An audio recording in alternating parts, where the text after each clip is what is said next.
subax wanaagsan dhageystayaal kuna soo dhawaada qodobada ugu door koron warka subaxnimo ee raadiyaha Simba. shirkadana dawladda federaalka Soomaaliya ayaa saaka madaxweynayaasha dawlad goboleedyada Jubbaland iyo Puntland uga furmaya magaalo xeebeedka Boosaaso. guddiga doorasho ee dhawaan uu magacaabay madaxweyne Xaaf ayaa maanta la filayaa inay soo magacaabaan soo xulista xildhibaanada cusub ee baarlamaanka Galmudug garabka gaalkacayo. ciidamo ka tirsan kuwa milatariga Soomaaliya ayaa saaka buux dhaafiyay xeerada lagu magacaabo Xaaji Cali oo dagaal culus shalay uu ka dhacay. musharaxiinta u taagan xilka madaxweynaha Galmudug ayaa durba bilaabay kulamo ay la qaadanayaan xildhibaanada baarlamaanka Galmudug. warar kala duwan waxaa laga helayaa ku dhawaad 8 qof oo ku sumoobay caana ay cabeen dabadeetana la dhigay isbitaal maxalli oo ku yaala degmada Qardho. ciisad u dhaxaysa laba maleeshiya beeleed ayaa saaka ka taagan deegaan hoos yimaada degmada Dhuusamareeb ee xarunta maamulka Galmudug. dunida inteeda kale qodobadaan idinkaga hayna waxaa ka mid ah hogaamiyaha maleeshiyaadka ka dagaalamaya dalka Liibiya Khaliif Haftar oo booqasho aan la filin ku tagay dalka Greega iyo madaxweynaha dalka Ukraine oo diiday iscasilaadda ra'iisul wasaaraha dalka Ukraine.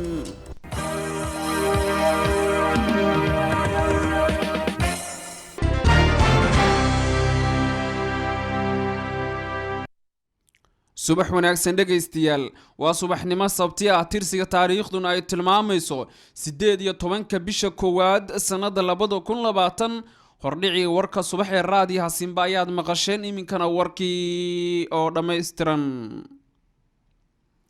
ciidamo ka tirsan kuwa milatariga Soomaaliya ayaa saaka buux dhaafiyay xerada lagu magacaabo Xaaji Cali oo shalay dagaal culus ku dhex maray al-shabaab iyo ciidamada milatariga Soomaaliya. ka gadaal markii dagaalamayaal aad u hubeysan oo ka tirsan al-shabaab ay weerar ku ekeeyeen deegaan lagu magacaabo Xaaji Cali oo ka tirsan gobolka Shabeellada Dhexe isla markaana fariisin ay ku lahaayeen ciidamada milatariga Soomaaliya ayaa warar soo baxaya waxay sheegayaan inuu jiro khasaare dhimasho dhaawac oo soo kala gaaray al-shabaab iyo milatariga Soomaaliya oo halkaasi muddo ku dagaalamayay. al-shabaab waxay sheegeen in dagaal saacado qaatay kadib ay xerada cagta mariyeen dabadeetana ay dileen ciidamo aad u badan oo ka tirsan kuwa milatariga Soomaaliya isla markaana ay la wareegeen xerada zaanad hub iyo sidoo kale qoryo dooriga u dhacan halkaas ay ka qaateen. wararkan helen ayaa waxay tilmaamayaan in xalay saq dhexe ciidamo ka tirsan guutada 7-aad ee milatariga Soomaaliya ay gurmad ahaan u gaareen xerada markaasi shabaabku ay weerarka ku qaadeen waxaana jirtaa in mar kale dagaal culus uu ka dhacay deegaan hoos yimaada xerada lagu magacaabo ama deegaanka lagu magacaabo Xaaji Cali oo dagaalka culus uu ka dhacay. Cornel Maxamed Axmed Taraydisho taliyaha ciidamada dawladda ay qaybta 7-aad oo la hadlay idaacadda Simba ayaa waxa uu sheegay in hadda ay joogaan xerada isla markaana ay maamulayaan. waxa uu dhinaca kale sheegay in ay sii wadi doonaan beegsiga ay ku hayaan al-shabaab isagoo sheegay in khasaaraha dhinacooda uu yar yahay dhinaca shabaabna uu ku sheegay in 16 askari ay ka dileen. deegaankaas annaga iyo ciidamada wadana waa tagnay laakiin kuwa xalay howlgallada ka sameeyay xoogga dalka Soomaaliyeed ee qaybta 7-aad guutada afraad ayaa kuwa maanta aan la tagnay ka sii awood badnayd iyagana shaqadaas qabtay. nimankan qawaarijta waxaa laga warhelay inay maxaan ku raadaan shacab Soomaaliyeed ay dhibaateyn rabaan kadibna ciidamada way ka hortageen oo maxaan ku raadaan meel 5 kiiloomitir u jirta magaalada looga hortagay halkaas ana maxaan ku raadaan cagta lagu mariyay iyaga iyo waxay ay lahaayeen halkaas ugu baabeen. taliyow al-shabaab waxay yiraahdeen deegaanka deewaan galnay saldhigi baa la galay cagtay mariyeen ciidamo badan bay laayeen warka shabaabka maxaa ka leedahay? 5 kiiloomitir meel u jirta ayaa la isku helay cidda cagta la mariyayna waa og yihiin baroorta maanta ka baxaysa oo maxaan ku raadaan warjooga cadqani baa ay u barooranayaan waa og yihiin iyaguba ay maxaan ku raadaan meel walba isaga waxyaan iyagoo xawaadkooda u baxaayo marka waxa ay sheegayaan iyo waxa baroorta ka baxaysa waxaan ku yiri xaqiiqda haddaad u baahan tahay 5 kiiloomitir meel u jirta magaalada lagu dagaalamay oo waa laga hortagay magaalo iyo xeera iyo midna uma soo dhawaan marka haddaad xaqiiq u baahan tahay waa haddaad war kale u baahan tahay iyaga ka reeb waxay ku yiraahdeen waaba ku yiraahdeen laakiin waxa xaqiiqda dhabta taabanaya waa annaga because adiga sidaad hadda aniga hadalka ugu celcelinaysa iyagu uma celcelin kartid soo dhawow waxa weeyaan meesha looga hortagay waa meeshan kuu sheegay 16 maxaan ku yiraahdaa qawaarista ahna lagu diray oo ku jira horjooga cabdiqani marka sidaas ula soco maasha Allah anaga wax khasaarana ma gaarin maxaa yeelay khasaaro uma naqaano wixii na gaaray waxaan u naqaanaa faa'iido adduun iyo aakhiraba afar askariya laga shahiiday alxamdulillah way shahiideen jannada firdawsa Allah geeyo nabadaas noo shahiiday kaasi waxa uu ahaa taliyaha ciidamada dowladda Soomaaliya ee gobolka Shabeellada Dhexe guutada 27aad General Maxamed Axmed Tareydisho oo tafaasiil dheeraad ah inaga siinayay militariga Soomaaliya oo saaka dhaqdhaqaaq ciidan ka wada deegaanka Xaaji Cali iyo deegaano hoos yimaada oo shalay dagaal culus uu ku dhexmaray ciidamada Soomaaliya iyo Al-Shabaab.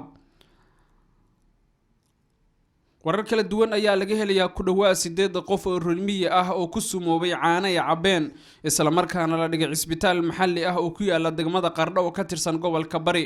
Cabdicasiis Ciid Yuusuf ayaa warkan faahfaahinaya. wararka degmada Qardho oo kamid ah gobolka Bari waxay sheegayaan in ugu yaraan 8 ruux oo ka kooban 2 qoys la jiifiyay isbitaalka guud ee Qardho kuwaas oo la sheegay inay ku sumoobeen caana caagada ku jiray oo ay isticmaaleen isla markaana ay cabeen. dadka la jiifiyay isbitaalka ayaa ahaa qoys kamid ah oo ay ku jiraan hooyo iyo 2 caruur ah oo ay dhashay waxaana hadda maamulka isbitaalka oo warbaahinta la hadlay ay xaqiijiyeen in ilmo yar uu ku geeriyooday isbitaalka halka hooyada iyo ilmaha kale ay koomo ku jiraan oo xaaladoodu aysan wanaagsaneyn. 5 ruux ee kale ayaa dhammaantood iyaguna waxay ka soo jeedaan hal qoys oo ku sumoobay caanaha ay isticmaaleen. maamulka ku-xigeenka isbitaalka degmada Qardho Muuse Saciid Aw Aadan oo warbaahinta la hadlay ayaa sheegay inay la tacaalayaan xaaladda dadkan dhibaatadu ay soo gaartay isla markaana ku sumoobay caanaha ay isticmaaleen. inta badan gobolada Soomaaliya waxaa ku soo noqnoqday dhacdooyinka ceenkaani oo kala ah oo la xiriira isticmaalka caanaha qaar oo ay isticmaalaan qoysaska Soomaaliyeed kuwa oo mararka qaar ay ku sumoobaan isla markaana ay waxyeello ka soo gaarto dadka isticmaala.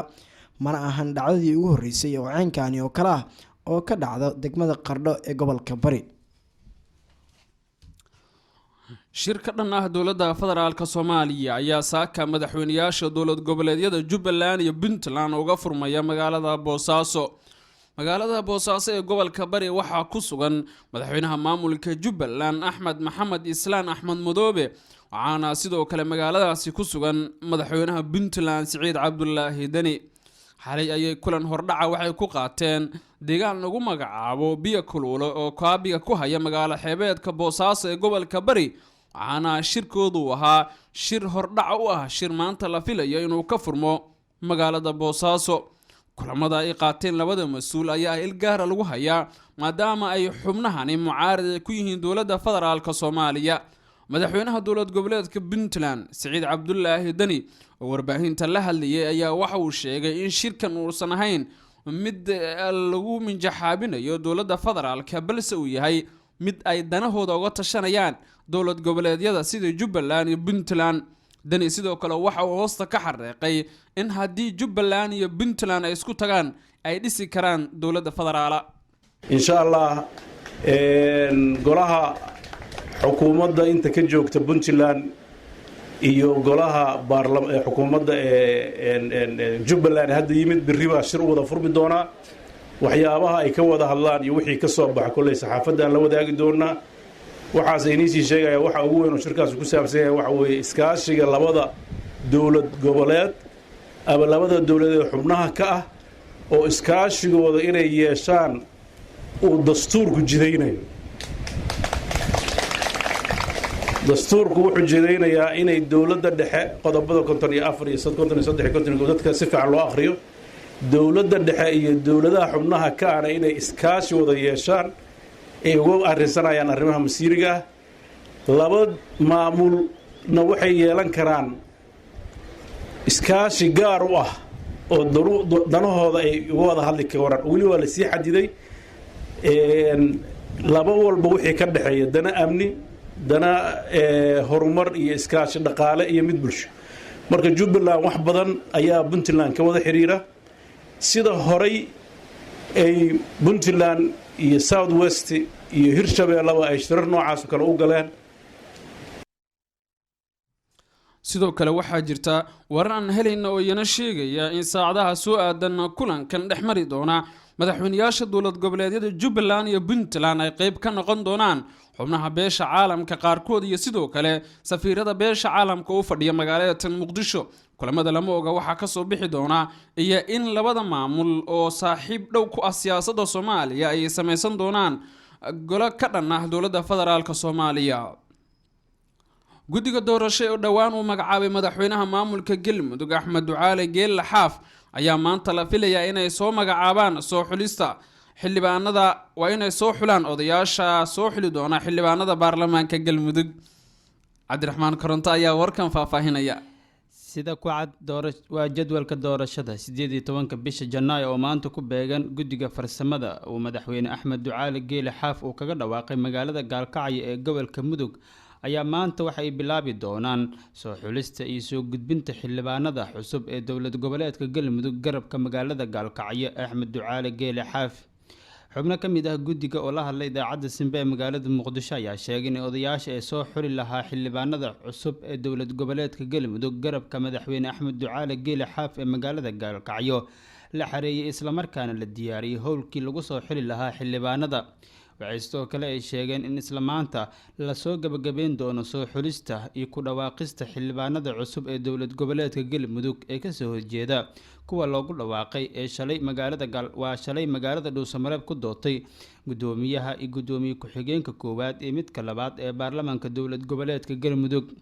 20 bishan oo 2 maalin kadib noqon doonta ayaa waxaa lagu wadaa in la dhaariyo xildhibaanada loogu dhawaaqi doono haddii ay suurtagal ay noqoto maanta magaalada Gaalkacyo ee dowlad goboleedka Galmudug. sidoo kale waxa ay sheegeen xubnaha ka tirsan guddiga farsamada ee madaxweyne Axmed Ducaale Geelle Xaaf uu magaalada Gaalkacyo kaga dhawaaqay in 25 bishan Janaayo ee gabagabadeeda ay dhici doonto doorashada guddoonka baarlamaanka maamulka Galmudug isla markaana wixii xilligaas ka dambeeya loo dhaqaaqi doono sidii loo qaban lahaa doorashada madaxweynaha iyo madaxweyne ku-xigeenka dowlad goboleedka Galmudug. xubnahan waxa ay sheegeen inaysan cabsi badan ka qabin in faragelin lagu sameeyo isla markaana laga hor istaago qorshahooda ku aadan soo xulista xildhibaanada cusub ee dowlad goboleedka Galmudug ee ka dhanka ah xildhibaanada loogu dhawaaqay magaalada Dhuusamareeb ee caasimadda maamulka Galmudug. madaxweyne Axmed Ducaale Geelle Xaaf oo waqtigiisu u dhamaaday ayaa haatan waxa uu wadaa dagaal ku aadan dowladda dhexe ee Soomaaliya oo haatan gabagabo marsiinaysa dhismaha dowlad goboleedka Galmudug maadaama la soo xulay xildhibaanada cusub ee dowlad goboleedka Galmudug. sidoo kalena shalay magaalada Dhuusamareeb ee caasimadda Galmudug lagu doortay gudoomiyaha cusub ee baarlamaanka maamulka Galmudug iyo labadiisa ku xigeen.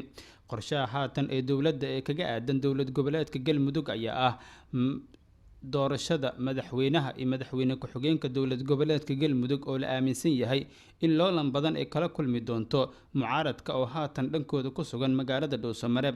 dhanka kale madaxweyne Axmed Ducaale Geelle Xaaf ayaa waxa uu shaaciyay in dowladda dhexe ee kaga baxday heshiisyo uu la galay taana ee keentay inuu ka soo horjeesto dhismaha dowlad goboleedka Galmudug ee Dhuusamareeb ka socda. waxa uu sheegay in wilaayadiisa uu kala laabtay wasaaradda arrimaha gudaha ee xukuumadda federaalka Soomaaliya isla markaana wixii ka soo baxa ee lagu doortay magaalada Dhuusamareeb ee hoggaan u noqon doona dowlad goboleedka Galmudug uusan aqbali doonin. xiisad u dhaxaysa laba maleeshiya beeleed ayaa saaka ka taagan deegaan hoos yimaada degmada Dhuusamareeb ee xarunta maamulka Galmudug.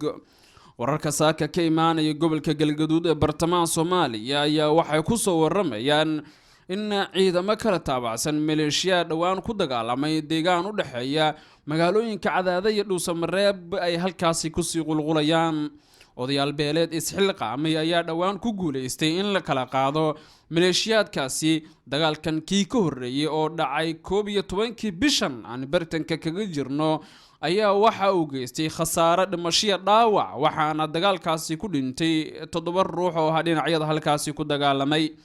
milatariga Soomaaliya guutada 21aad ee halkaasi ku sugan ayaa lagu eedeynaya hadda in ay indhaha ka fiirsanayaan waxa ka socda qaybo kamid ah gobolka Galgaduud. sidoo kale waxaa jirta warar sheegaya in laga cabsi qabo in meesha uu dagaal ka dhaco maadaama labada maleeshiya beeleed oo aad u hubeysan ay hor fadhiyaan mar walbana laga cabsi qabo in dagaal halkaas uu ka qarxo. maamulka Galmudug oo hadda u diyaar garoobayo doorashooyin ayaan u talhayn sidii loo joojin lahaa dagaalka marka laga reebo ciidamada milatariga oo Soomaaliya oo markii iyagu ay rabaan kala dhexgala maleeshiyaadka inta badan ku dagaalama qaybo ka mid a gobolka galgaduud. weli warka subaxnimo ee raadiyaha Simba ayaad maqlaysaan. markana akhbaraadka dibadda.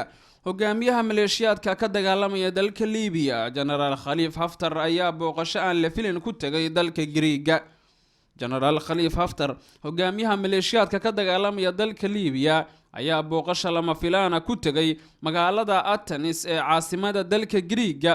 dowladda dalka Giriiga ayaa waxa ay sheegtay in guul miro dhal ah laga soo hoyin doono dagaalka in muddada ka socda dalka Liibiya, maadaama booqashada janalkan ay ku soo aadayso xilli Moscow la filayo inay martigeliso shir saddex geesood ah oo u dhaxeeya dowladda qaramada midoobay aqoonsan tahay iyo sidoo kale janalkan in muddada ka dagaalamaya bariga dalka Liibiya.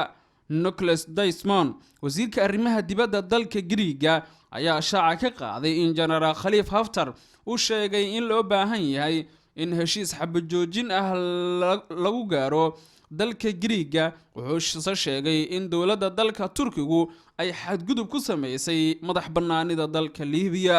dowladda dalka Turkiga ayaa ciidamo gaaraya 1800 askari waxay u dirtay dalka Liibiya si ay garab u siiyaan dowladda jamciyadda qurumaha ka dhaxaysa iyo beesha caalamka ay aqoonsan tahay fadhigeeduna yahay Tripoli. guud ahaan dhegaystayaal war wixii daliya dibad naga soo gaaray oo aad kala socoteen idaacadda Simba waa naga inta. warkayaga cidda uu seegay simbanews.com ayay ka heli karaan. nabadgelyo.